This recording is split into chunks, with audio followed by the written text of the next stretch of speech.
You're very, very lucky because you're doing it at a time when hiring people is cheaper than it's ever been before. It's cheaper because you can hire people that are overseas. So you can hire people who are very, very skilled that in North America might cost you 150 grand a year, but based in Latvia or based in Lithuania or based in Colombia, you're paying $24,000 a year for the same person, the same level of candidate. Second thing is, because of the internet, because of Wi-Fi, because of video, you don't need to have full-time employees coming to a company. You can hire fractional people to work for you a day a week or 6 hours a week. So you can start to build out your team with fractional experts who are remote, who are global, who can actually work on a project by project or a task by task basis. You don't need to hire full-time people.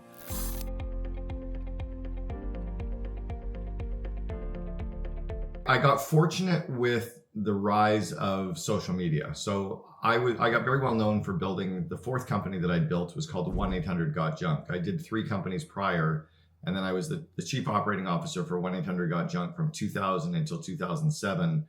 Right as I was leaving the organization, I had the Facebook account in the company. Everyone was laughing at me. People thought I was crazy. And then I got onto Twitter very early. I was one of the first 200,000 people in the world on LinkedIn. And right at the intersection of me leaving 1-800-GOT-JUNK and starting off as a coach, basically coaching CEOs, and I've written 6 books and I've been paid to speak now in 28 countries. But it was the rise of Facebook, the rise of Twitter, the rise of LinkedIn, where I started to share my information, and I was a bit of a self-promotion machine. But really, I learned that in 1986. I was 20 years old and I landed the first newspaper article with a photo of me. And I realized how easy it was to get press coverage and also how powerful the press coverage was versus marketing and advertising. And I realized that I could use that newspaper article and show all of these homeowners that I had credibility as a house painter, and they hired me to paint their homes. And that started the rise of my first real company. I had 12 employees when I was 20 years old, and I started landing a lot of press. And then for every company that I built, I landed press. Now I'll go back to the 1-800-GOT-JUNK again around this. When we were building that company, there were 5 members of the leadership team. Of the 5 members of the leadership team, I cared about one thing more than the other 4. I wanted to be known for building the brand. I knew from the day I joined Brian was my best man at my wedding 3 months before I started with him. He watched me grow 2 other companies prior to me starting working with him. But I knew that it was never going to be about the money. I knew that the money that I could actually make was my name being attached to the brand, so that as we scaled, if I could do speaking events for the company, if I could be a thought leader for the company, if I could be an external voice for the company, much like Harley Finkelstein is for Shopify as their COO, if I could be an author and talk about what I'd done for the company, if I could speak to the press about 1-800-GOT-JUNK, my brand equity would be worth way more than any money that I would be making in the actual organization. So I was paid, $300 grand a year to be COO 17, 18 years ago. But my real leverage came off of the fact that I could attach my name to that. And then leaving the company, starting to talk about it on social media, that really was really powerful for me. And that's what built my brand. No one to this day, no one could name, sadly, the other 4 people of the leadership team. They were all very critical in getting us there, but they never really cared about having their name attached to the brand. So to this day, nobody knows they even existed.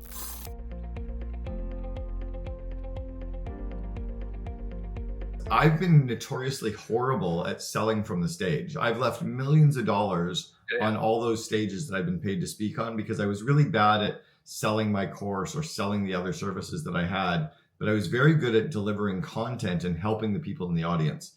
So I always wanted to share. And I think for me, I started coaching CEOs back in 1989, way before business coaching was even a thing. I'd coached 120 entrepreneurs by 1993. And I've always seen entrepreneurs and entrepreneurial companies kind of like flies trying to get out a window, probably like you're doing with creators. You watch these creators trying so hard and banging their head on the window, but there's an easier path. If they would just do this, they could grow.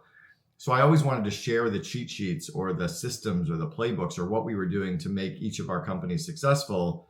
And because I did that and talked to the media about it, or I talked on stages about it, or then I started talking on social media about it, people kept turning to me as a thought leader and an expert. I'm like, I'm not an expert. I'm just telling you what I'm doing. Nobody else is really talking about what they're doing, right? I think if I'd known about the creator community now, if I'd known about it back in 2007, my brand would have been 100x bigger than it is today, Right. because I would have actually paid some people to be behind the scenes helping me. Lewis Howes, who I've known since 2007, the year that I left 1-800-GOT-JUNK, he did not build his brand. There was a guy behind the scenes, almost like the Wizard of Oz behind the curtain, whose name was Sean Malarkey. And Sean ran the entire business of the Lewis Howes LinkedIn program for about 6 or 7 years, from 2007 until about 2013. During that time, that's what really got Lewis to be really well known. And then he was able to continue to grow off of his brand being there. But it was someone else. He didn't have the skills to build his brand. Someone did it for him.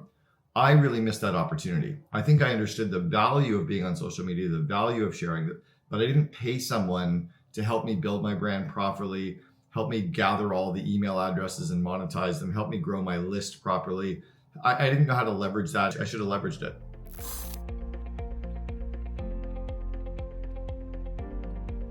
There is someone out there who every single person listening or watching knows their name. And I'm going to give you the full backstory. So his name is Guy Kawasaki. Guy Kawasaki worked for Apple back in, I think it was 1986 to 1989. And in that period of time, at a meeting one day, Steve Jobs told all of the employees, all of you are technical evangelists for Apple. Okay. And then he kept talking. Guy Kawasaki went out and got business cards made up that day that said Guy Kawasaki, product developer or whatever, and technical evangelist for Apple. And he started handing them out to people.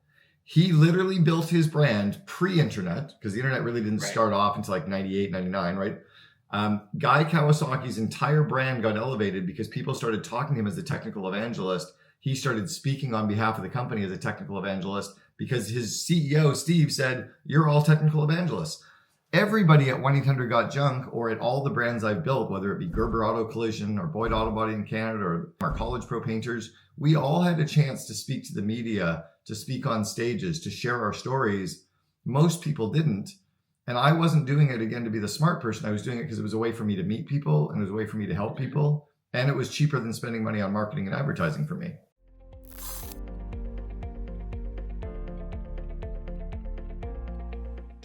I try to have, in a very entrepreneurial way, right? Without spending, I don't have like having this guy off in the corner with videos and cameras. Like I don't have that team sitting here doing stuff, but I figure if I'm going to do something, I may as well get additional leverage. So when your episodes go live, my team will share it on Facebook. They'll share it on LinkedIn. They'll share it on Twitter. They'll share it on Instagram. We'll take it and like slice it up. We'll email it to our list. And I'll do that multiple times a year with the one episode. I learned this with the media, even when we were on Oprah for 1-800-GOT-JUNK. It's not about that one press hit that you get. It's not about that one episode that you're on. It's what you do with it. And I think that we're missing a lot of opportunities there as well, that I think we kind of feel like we have to keep shooting videos where most of our audience never saw that one video that we shot last year. We can share that video 3 more times this year, and they're not going to remember they saw it, or other parts of the audience will see it. That I think we can actually reuse a lot more of our content more frequently than we do.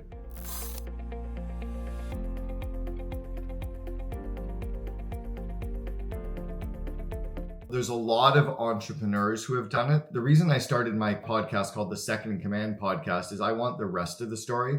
I was speaking with Guy Raz at the main TED conference about 7 years ago, and he was interviewing all these CEOs who were really good at sharing their story. Kendra Scott from her jewelry business. I've known Kendra since she was $2 million in revenue. She's now a $1 billion company. I've heard Kendra's story so often, I wanted the rest of the story. But yeah, I think there's a lot of entrepreneurs who have done it. I haven't seen a lot of executives inside of companies doing it. And I think they're the ones that are missing massive opportunities. They have a voice, they have ideas to share. It's almost like if I was to ask your mom and dad, your mom would have a very true story, your dad would have a very true story. They'd be very different stories, but they're both very worth hearing. And I think we have a lot more of potential creators that are not the entrepreneur inside of their company. I think there's a lot of people out there that are doing amazing things in business that should be sharing that, or that are just doing amazing things in life and should be sharing it, right? You don't have to be like my wife right now has a YouTube channel and she shares videos of all of our travels. We sold everything 3 years ago and we've been traveling around the world for 3 years. Every single country we go to, she produces another video and sharing it, not to monetize it, not to pay bills, merely to actually inspire people to live better lives and have more fun and to cross off their bucket list items.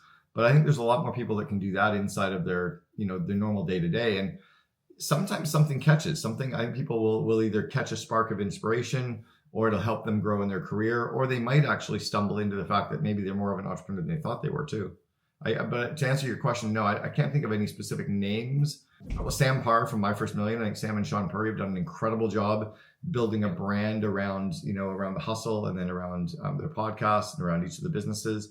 And they're leveraging, it's incredible to watch. I talked to Sam the other day about this, that they're actually leveraging their podcast, My First Million, to really leverage all of these other businesses, because their non-compete is coming up with HubSpot. And I can pretty clearly see that they're going to detach themselves from the brand. They're going to run something else off because they're really using their podcast as a way to market their other businesses. I think there's something pretty solid there too. I'm even doing it with my Second in Command podcast. I've been approached lots of times to run advertisements on my podcast. I'm like, no, I'm going to advertise my Invest in Your Leaders course. I'll advertise my COO Alliance.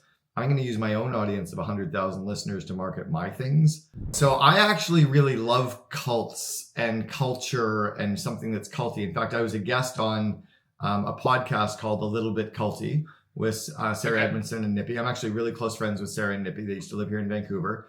And I approached her when the show The Vow came out and talking about NXIVM, the sex cult, and found out there were 17,000 people in this. And I was like, I want you to come and recruit for the COO Alliance. Like, you're an amazing recruiter. But I was talking about, when does company culture go too far, right? And at College Pro Painters, my mentor, Greg Clark, said that an amazing company has to be a little bit more than a business and a little bit less than a religion. It has to get into that zone of a cult. And I think companies that have done very, very well in getting their employees to be thought leaders and promoters and spokespeople are cults and are MLMs. Scientology, right? As an example, like they've got Tom Cruise and they've got John Travolta, right? Like, you've got these amazing, and I don't necessarily like those businesses. I don't run an MLM, but I think there's something there that they actually recognized. If they can get their employees passionate and sharing and have a stake in the outcome, affiliates are another big one, where affiliates actually are out there promoting and marketing.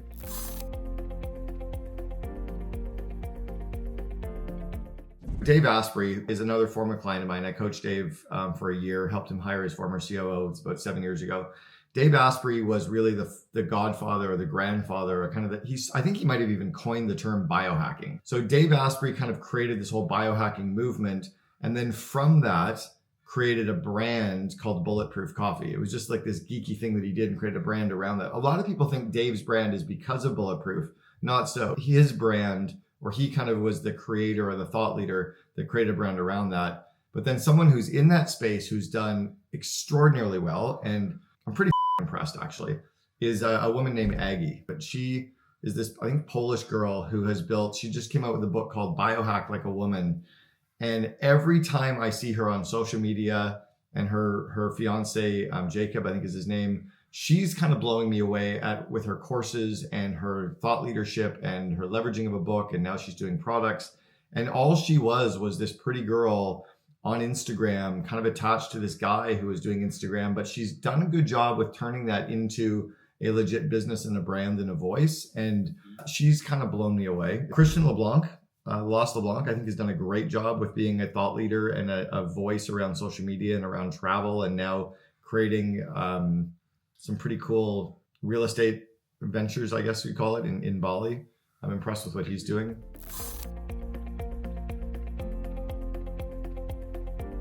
You're very, very lucky because you're doing it at a time when hiring people is cheaper than it's ever been before. It's cheaper because you can hire people that are overseas. So you can hire people who are very, very skilled that in North America might cost you 150 grand a year, but based in Latvia or based in Lithuania or based in Colombia, you're paying $24,000 a year for the same person, the same level of candidate.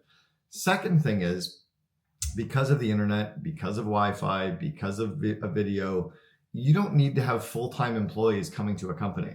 When I was building companies originally, you had to hire them. They had to come Monday to Friday, 9 to 5. There was no other way to do work, right? I remember walking into my company in 1989 with a computer and my VP going, "Why do you have a computer? Scott's got one. You can borrow it. You guys can share a computer." And he was serious. Like, we only needed a computer once every 3 or 4 days.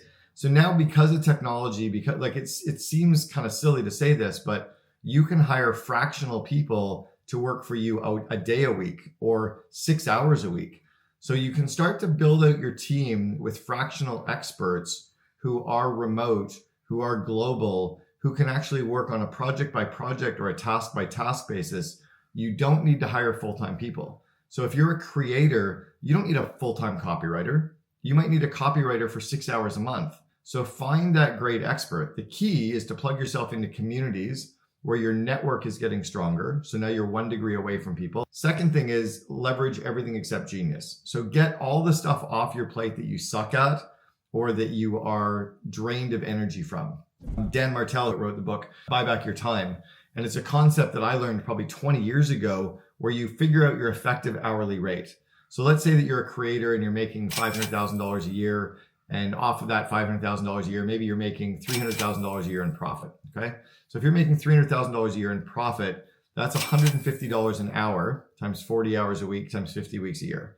So if you make $150 an hour and you're working on anything that's a minimum wage job, I would fire you if you worked for me, right? If I was paying you $150 an hour, why are you doing a $20 an hour task? So start delegating all those tasks off your plate, but go hire a full-time person for it. If you only need somebody to check your email once a day, hire somebody for 30 minutes a day to check your email or an hour a day to check your email, and then be good with it. And I think that's a big opportunity for creators is you don't need to have these full-time people. My wife has a part-time person doing video production. I think he's in Eastern Europe somewhere. And she's a part-time woman doing content production and content management on all the social platforms. She's based in South Africa. She's got a full-time person in South Africa for $20,000 a year. That's incredible. So I think creators have got a big opportunity to kind of leverage that. The other thing is don't give out big titles to people. The chief of staff title is a title that came out of government. The chief of staff used to be the person who reported to the president of the United States, and they managed that person's calendar and communications. If you're a 20-person company, you don't need a chief of staff. You need an executive assistant and an operations manager. That's what you need. So don't give out big titles to people too early. Don't give out a COO title to a person who's merely a vice president of operations or a director of operations or an ops manager, because they're going to have an inflated sense of value. They're going to have an inflated sense of worth. They're going to be on Indeed and Glassdoor checking to see what other COOs get paid. They're going to be working on being this big executive instead of rolling their sleeves up and getting dirty. So give out titles that match the person's pay and their roles and responsibilities and the amount of strategic insight and P&L responsibility they have. Entrepreneurs got sloppy in the last 15 years giving away titles thinking they didn't matter. And we were giving away titles as a marketing tool. We were thinking, oh, well, because they have an email address, because they're on social media, if I call them a chief marketing officer, it's going to help them get noticed more. Yeah, but it also costs you more. So there's a bit of an ROI kind of calculation we need to take into consideration there too.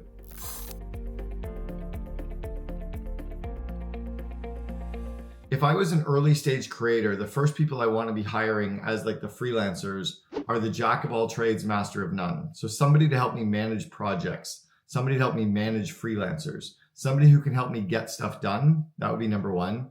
Secondly is a virtual assistant, somebody who I can delegate all of the admin, all the minimum wage work. My executive assistant, who's been with me for 8 years, is now heading up operations and sales as well as the whole admin area. But in the 8 years she's been with me, a year ago, I made her hire a virtual assistant to offload a bunch of the real admin off her plate, right, so she could work on higher impact things for me. We have a full-time virtual assistant, 40 hours a week, based in the Philippines for $1,800 a month. So that's $20,000 a year, and she's a full-time employee. We're overpaying by about 20% to handcuff this person. We don't want her ever to quit. We were giving her swag. We're giving her our company logoed stuff. We're making her feel part of the team. But yeah, we're going to overpay in the Philippines to keep them. But if I was a creator, I would be getting all the admin off my plate that frees me up to think, that frees me up to create, that frees me up to network, that frees me up to be strategic, that frees me up to market my brand. And I would be spending all of my time and energy around growing revenue. There's not a single problem that exists inside of your creator company that writing a check can't solve. So if you focus on the back end and the systems and the processes, that just creates overhead for you. It creates expenses, it creates stress. But if you focus on revenue, if you focus on money coming in, if you focus on more gross margin, you can use all that money to pay for people to do all that other stuff for you. So yeah, I would get all the admin off first, and then I would drive everything towards creating more revenue.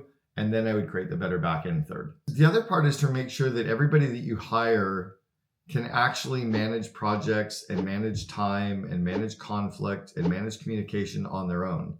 I was asked by Fortune magazine in 2003, how do you hold your employees accountable? I said, I don't. I hire accountable people.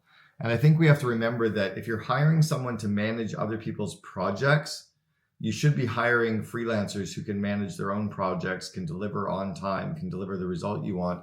So it's all about kind of stepping back and getting better at interviewing, better at recruiting, better at selecting, better at onboarding people so that you don't need babysitters to manage people. Yeah, the project manager I'm thinking of is less about managing other people and more hiring them, finding them, managing traffic, coordinating it all so that I don't have to do that. But we're getting the right people who can deliver on those things. We don't have to babysit them. Don't come to me and say, hey, I did a great job this year. Can I get a bonus? No, you did a great job this year. You get to keep your job. I hired you to do a great job. I paid you well to do a great job. The only way you get a bonus is if I'm giving you more responsibility, probably a title increase. If you're able to work more autonomously, you're bringing in more kind of strategy into the business, you've got more P&L responsibility, I might pay you more, but I'm not going to pay you more to do a good job. I hired you to do a good job. And we need to get more companies kind of thinking along that route, because it's kind of like when my kids come to me and they go, oh, I cleaned the house. Can I get an allowance? No, you're part of the family. You cleaned the house because you live in the house. Like, you took out garbage because you helped create the garbage. I don't give you an allowance to do the stuff that is part of being in this family. And I think we need to think of our companies a little bit more that way too.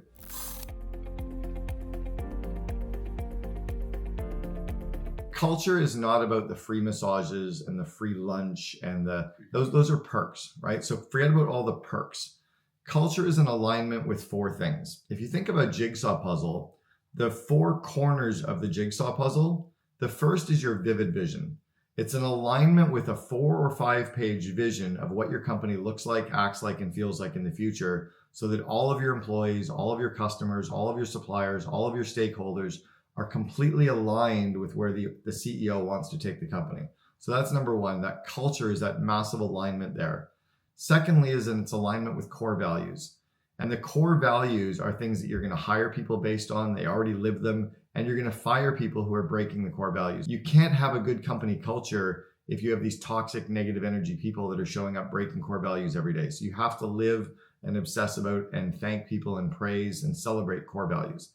Number 3 is in its alignment with your BHAG, that big, hairy, audacious goal.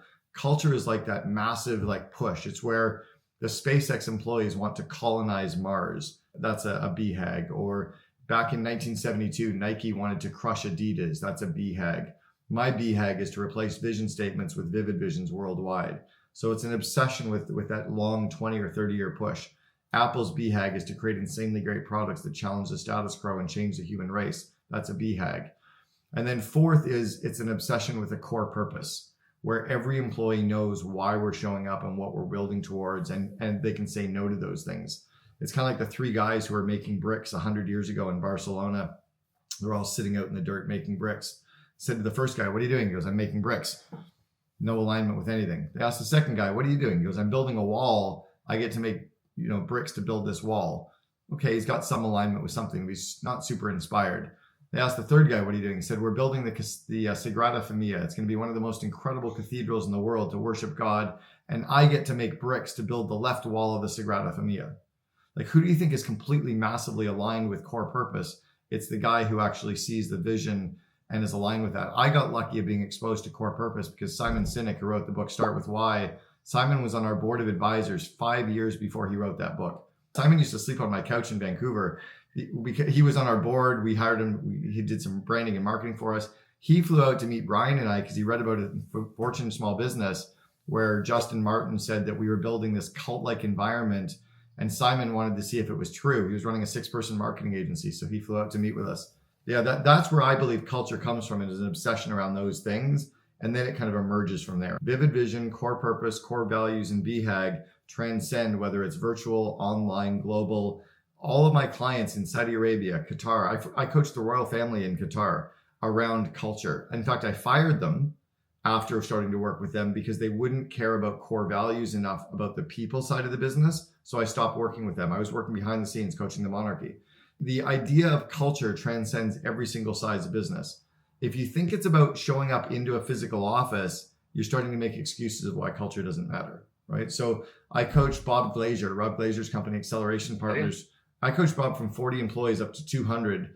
I got them to number 2 in the United States to work for on Glassdoor. And when Bob's company, Matt Wool, was one of the original founding members of the COO Alliance 7 years ago, their obsession around core values, core purpose, BHAG, and Vivid Vision transcended the fact that not a single office was created for Acceleration Partners ever. They all worked remote. Bob used to work in his attic. Matt was in the basement. None of the employees came into a physical space, but they recognized that culture was attached to those 4 things. That's where it emerges from. And then, yes, if you've got a physical office, sure, you can layer into that. You can spend more time together. You can have lunches. Like my sister Christy, her company in Toronto is great because they have like potluck lunches and family stuff, and they play games together. But you can also do that online, right? You can do social events online with your teams. You can connect with people better and have meaningful discussions with them on Zoom for 5 minutes instead of just dropping straight into the meeting. So you can think about those, and you can also celebrate things more than we tend to celebrate. I don't think any CEO, whether they're creator or a CEO of a major organization like Sprint, who I used to coach, I don't think that any CEO spends enough time saying thank you, showing praise, showing gratitude, and celebrating the core values. The one who I think has done it best of any CEO I've ever seen was a guy named Howard Behar, who was the CEO at Starbucks for about 7 years. When Howard Behar would spend 2 hours every single Friday handwriting thank you notes, he was spending 5 hours of his time every single week saying thank you and showing praise and showing gratitude and celebrating core values. That's kind of the only CEO who I've ever encountered who I think truly gets the power of that in terms of culture. I was working with Marcelo at being more of a heart-centered entrepreneur, more of a heart-centered CEO of Sprint, to actually say thank you to his team, to humanize things. Marcelo was such a hardcore driver who's on the board of Google, the board of SoftBank, but he wouldn't slow down enough to go, thank you, you're amazing. He's got this incredible smile. So we got Marcelo starting to send video messages to his employees and his leaders all over Sprint globally, just to humanize this really hardcore driver. That's something that everybody, whether you got 75 employees or if you're a 10-person creator company, if you say thank you, if you celebrate the core values, if you praise people twice as often as you give them new projects, twice as often as you show them stuff to fix, twice as often as you create 3 new goals. Like if you set 3 new goals, celebrate 6 projects you just completed. That doesn't take a lot of work. And if we can show up as a chief energizing officer, our creator businesses go to the moon.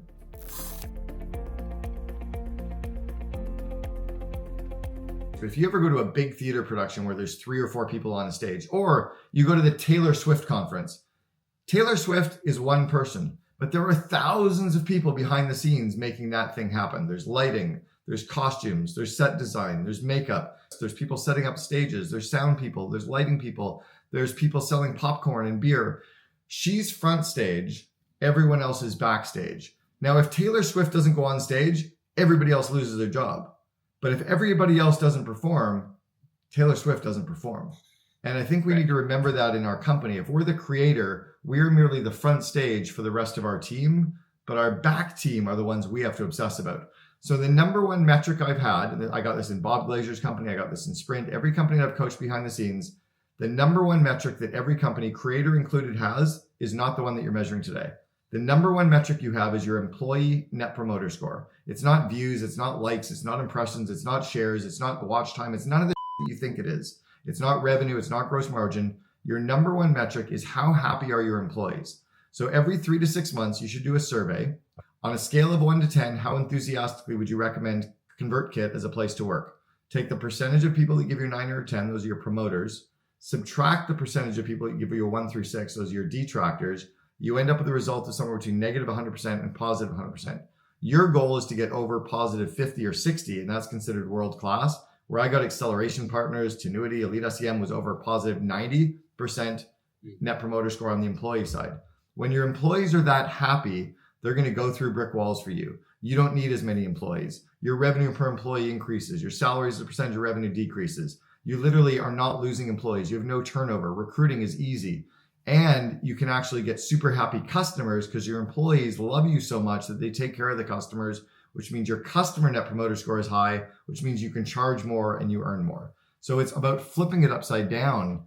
And I think when CEOs come in and they care about their customers so much, Herb Kelleher from Southwest Airlines got it right. They said, why do you say your customer is number two? He said, because if I care about my employees so much, they'll care about my customers. But if I care about my customers so much, my employees are going to feel burned out, not loved, stressed, overworked. It's a really, really interesting way to perceive and see your businesses. And yeah, the thought leader, the creator, the front stage person has to care about the backup stage more than they care about the audience that we're speaking to. Steve Jobs is very misunderstood. He was almost like autistic in a way, or so kind of hypomanic in a way. And when he would walk into a meeting and say, why the are you here? He wasn't being a dick. His computer was going, why are you here when you have 7 other projects you should be doing? We only need to have 4 people in the meeting. He was so obsessed with simplicity. He was so obsessed with kind of like the core basics that I think he was misunderstood in some ways. He also, because he was aligned with core values, aligned with core purpose, aligned with BHAG, and aligned with this vision of what he was creating, everyone lined up with that. If he was a complete dick to people, they would have quit and left. They didn't quit and leave because they still bought into that cultural alignment. So yes, he could have been softer and nicer, but the fact that he was aligned with the 4 things that matter most is why people stayed.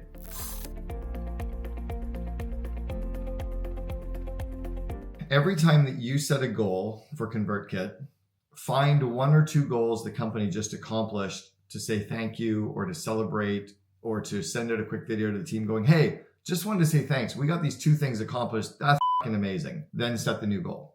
Every time that you find something wrong, whether it's, hey, there's a problem with our website, or there's a problem with this thing, then the same day find 2 things to say, hey, I noticed 2 good things going on. So in the 1 Minute Manager, still probably the best book on leadership that exists by Ken Blanchard and Dr. Paul Hersey. It's all grounded in the science of what's called situational leadership. It's the first module in my Invest in Your Leaders course. It's all around praising people twice as often as you criticize. It's about praising people to success. So they used to call it the sandwich. You take the bad thing and you kind of sandwich it with 2 good things. What bad leaders do improperly is they try to go, hey, you're doing a good job today, but I wanted to talk to you about what you're really screwing up on, and thanks again for doing a good job. You don't do the sandwich in the same 30 seconds. You do the 2 praises at some point during the day, and you do the 1 criticism that day. You do the 2 thank yous during the week, and you do the 1 kind of private criticism during the week. You try to praise twice as often as you criticize. You try to celebrate twice as often as you set new goals. It's all around trying to kind of keep count that way. So I would take a Post-it note, and every time you tell somebody 3 things to work on, try to tell people 6 times what they did well. Try to keep count twice as often. It's kind of like God gave us 2 ears and 1 mouth. We need to use them in that same ratio. We need to praise, celebrate, and say thank you twice as often as we ask people to do stuff, show them what's broken, give them more stuff to do, load them up with stuff. It's kind of like your spouse, right? If you're married or you're in a relationship, like, I don't tell my wife once a quarter that I love her, because she knows. I don't have to tell her that often. Of course she knows, right? Because there's all the stress that we go through in our normal relationship. I'm telling my wife multiple times a day and showing her multiple times a day that I love her and I care about her, so that she feels it, so that she sees it, so that when we have the tough moments, we've built a base of that gratitude that she can kind of live off of. And I think that's something that leaders forget, and that the best leaders absolutely work on.